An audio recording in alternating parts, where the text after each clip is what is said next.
And when we look at where companies are today, beyond just the commitments that they've made in terms of actual investments in sustainability initiatives, we found that almost a third of companies have deployed projects. They have deployed these projects and seen success. They've met goals that they targeted.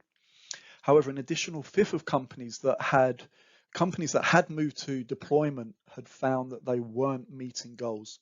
And this really highlights that it's a complicated process, and there are going to be significant challenges as you deploy these projects. That how do you actually really drive change in your organization to reduce your footprint? And we're going to get into some of those challenges that are being faced later on. But also worth highlighting that almost a half of all the respondents that we surveyed in a recent report that we ran, these are companies that are either still in the process of developing initiatives or they have finalized initiatives, but these are yet to be deployed. So really highlighting that there's still a long way to go for a lot of the market. But the question comes, what is the motivator for companies to do this? And we found that the most significant driver for investment was around corporate responsibility. This is companies seeing that they have a responsibility to make contributions, to make changes in how their operations run, how they as an organization can limit their impact on climate change. And so that was the most significant driver we found. But then there's also a key question around, does sustainability make financial sense? And this is a question that will really have very different answers depending on the industry sector and even types of processes that you're involved in. Certainly the more heavy the industry, more resource intensive, more energy intensive, the cost or the payback and savings become more significant.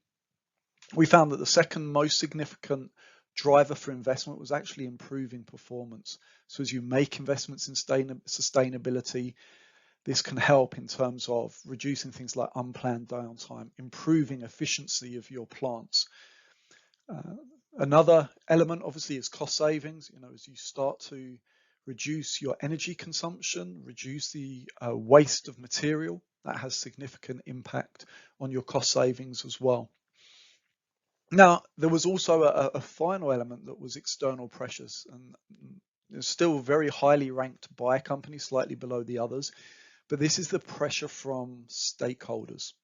Now, that can be regulatory, and there are a number of issues around companies' responsibilities to meet climate change. There was recently a large Dutch oil company that was sued because it was not seen to be doing enough around reducing its environmental impact.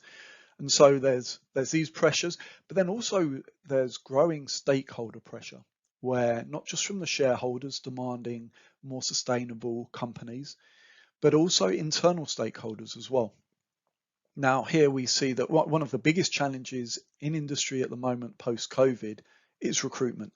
How do you get talent in? How do you find the skill sets? And this next generation of employees or future employees are more concerned about the environment, and they will hold companies to account. And so to successfully attract talent, companies will have to show that they're also considering their impact on the environment.